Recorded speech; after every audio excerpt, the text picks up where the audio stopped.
The Chinese regime's nuclear threat. Commentary. China poses a continuing nuclear threat to the United States through a relentless effort to modernize and expand its nuclear arsenal and delivery capabilities. The People's Liberation Army is executing the fastest and largest peacetime nuclear buildup in history, moving from a minimum deterrence force of roughly 200 warheads a decade ago toward a force that multiple U.S. officials now project could approach numerical parity with the United States and Russia within 4 to 5 years. This is a direct military threat. More silos, more delivery platforms, new low-yield and tactical designs, and, per credible but contested reporting, a resumed covert testing program. Let us examine the topic in some detail. Historical trajectory, production trends. From the 1970s through roughly 2012, the Chinese Communist Party's declared minimum deterrence doctrine held its stockpile essentially flat at around 200 warheads, carried by a small, mostly liquid-fueled, silo-light force. The Pentagon's 2020 baseline assessment still placed the arsenal in the low 200s, but that report's projection of a doubling over the following decade has since been blown through entirely. By 2024, the stockpile had risen to the low 600s, per the Pentagon, a figure corroborated independently by the Federation of American Scientists. China's stockpile had held steady at around 200 since the 1970s, but now stood at more than 600 nuclear warheads. That same period saw the 3 new missile silo fields, Yumen, Hami, and Ordos, reach substantial completion. The Pentagon's most recent report holds to that low 600s figure through 2024, but adds an important qualifier. China's stockpile of nuclear warheads remained in the low 600s through 2024, reflecting a slower rate of production than in previous years. Yet the PLA remains on track to have more than 1,000 warheads by 2030. Multiple senior U.S. officials described that 1,000 warhead 2030 figure as a floor rather than a ceiling. Looking further out, to 2035, official and independent estimates diverge sharply. The Pentagon's own projection of 1,500 warheads dates to 2022 and has not been updated since, while defense analyst Richard Fisher's independent extrapolation runs as high as 6,328 to 8,260 warheads. Delivery system growth has been unambiguous and continuous and alarming. Even in years the Pentagon claimed warhead growth had paused.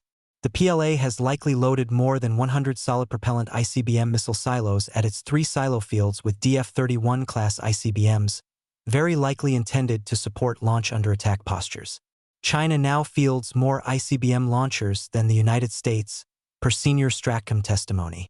The 2025 DIA Golden Dome Threat Assessment projected a large increase in 2035 in nuclear-capable boosted hypersonic missiles, land attack cruise missiles, and nuclear fractional orbital bombardment systems. China's triad is now complete with the air leg, the Jinglei-1 nuclear-capable air-launched ballistic missile, carried by the H-6N strategic bomber, completes the PLA's nuclear triad and, per a state-linked military magazine, boosts confidence in China's second strike survivability. Satellite imagery reported in a Reuters investigation, cited by independent open-source analysis, documented more than 80 previously undisclosed launch pads, hardened bunkers, and command nodes in the Xinjiang desert near the Hami silo fields. 2 large octagonal command complexes built over 6 years, linked by rail and airfield to the silos, with camouflaged launch sites and air defense-protected positions and observed armored vehicle exercises as recently as this spring. This infrastructure was not previously disclosed by Beijing and goes well beyond simple silo construction into a hardened, dispersed launch and command architecture. Troubling signals on CCP intent.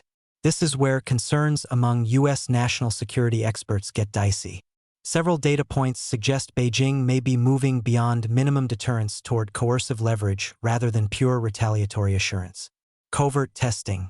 In February 2026, Under-Secretary of State Thomas DiNanno told the United Nations Conference on Disarmament that the U.S. government is aware China has conducted nuclear explosive tests, including one yield-producing test on June 22, 2020, concealed through decoupling techniques meant to defeat seismic monitoring. Assistant Secretary Christopher Yi judged the associated seismic signature entirely not consistent with an earthquake. This is a credible U.S. allegation that belongs in the record. If accurate, testing at these yields would be sufficient to validate primary stage and boost gas designs useful for advanced or miniaturized warheads, not merely stewardship experiments. Posture. the DF-61, MIRV DF-31BJ silo loadings, and pursuit of sub-10 kiloton low-yield weapons collectively suggest warfighting and damage limitation options beyond what pure minimum deterrence requires. Silo loading timelines track suspiciously with Beijing's own stated 2027 Taiwan contingency planning horizon. The Chinese regime's September 2025 parade unveiling of the DF-61 and JL-1/H6N, officially framed as bolstering no first-use survivability, also functioned as nuclear-backed signaling amid Taiwan and South China Sea tensions, a pattern some analysts call nuclear intimidation. Precedent. China tested an enhanced radiation warhead in the 1980s and has a documented, albeit thinner, history of interest in nuclear artillery, consistent with a preference for graduated, usable options rather than city-busting yields alone. Concluding thoughts. No single point, whether the continuing expansion of the Chinese nuclear arsenal or the troubling signals identified above, proves coercive intent.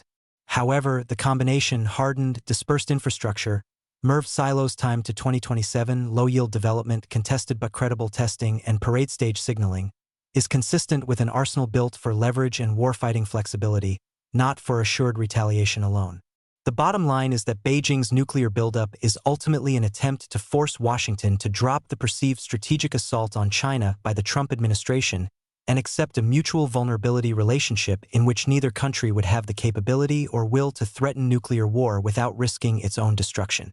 The buildup also provides China with additional leverage to coerce Taiwan and rival claimants in territorial disputes, to counter third-party intervention along China's periphery, and to project power globally.